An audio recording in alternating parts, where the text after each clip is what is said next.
የአቡነ ሀብተ ማርያም ወዳጆች ይህን ሳታደምጡ እንዳታልፉ። አቡነ ሀብተ ማርያምና የተገባላቸው ቃል ኪዳን አባታችን የነበሩበት ዘመን 1486 ዓመተ ምህረት ሲሆን ንጉስ እስክንድርም በነገሰበት ጊዜ ነው። አባታቸው ፍሬ ብሩክ እናታቸው ዮስቲና ይባላሉ። አቡነ ሀብተ ማርያም ስልጣን የተሰጣቸው ሲሆን ይሄም 5 መቅሰፍቶችን የማስወገድ ስልጣን ነው። እነሱም መብረቅ፣ ቸነፈር፣ ረሃብ፣ ወረርሽኝ እንዲሁም የእሳት ቃጠሎ ናቸው። በብዙ ድካም በጾም በጸሎት በተጋድሎን በጸኑበት ወቅት ጌታችን ተገልጦ በቆምክበት ቦታ ደቡብ ምዕራቡን ምስራቅ ሰሜኑን ባርክ ብሎ ባዘዘው ጊዜ 3 አጋንንት በጸሎት ስልጣን ታስረው በፊቱ ታዩት። እነዚህ አጋንንት ከኖህ ጀምሮ ሰውን በማሳት የኖሩ ሲሆኑ 2ቱን አጋንንት መሬት ተሰንጥቃ እንድትውጣቸው አድርጎ አንዱን ግን በጌታችን ፈቃድ ጊዜው ስላልደረሰ ትቶታል። ዕለተ ሞቱን በደረሰ ጊዜ ጌታችን በምስጋና ወደ እርሱ መጥቶ ወዳጄ ሀብተ ማርያም ሆይ ዛሬ ወደ አንተ የመጣሁት ከድካም ወደ እረፍት እወስድህ ዘንድ ነው። 7 የጽድቅ አክሊሎችን አዘጋጅልሃለሁ ብሎ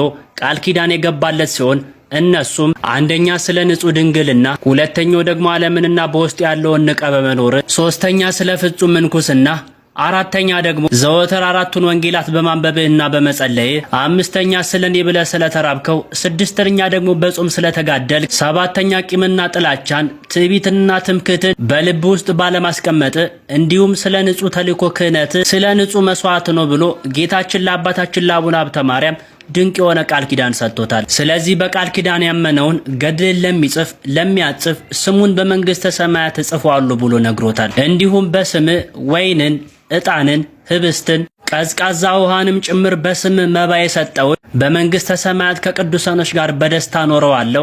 በተጨማሪም የአቡነ ሀብተ ማርያም ፈጣሪ ሆይ ኃጢአቴን ይቅር በለኝ ብሎ ያንተን ስም ጠርቶ ቢለምነኝ ኃጢአቱን ይቅር እልለታለሁ ብሎ ቃል ኪዳን ገብቶለታል። አሜን። የአቡነ ሀብተ ማርያም ረድኤት በረከት ምልጃና ጸሎት ከሁላችንም ጋር ይሁን።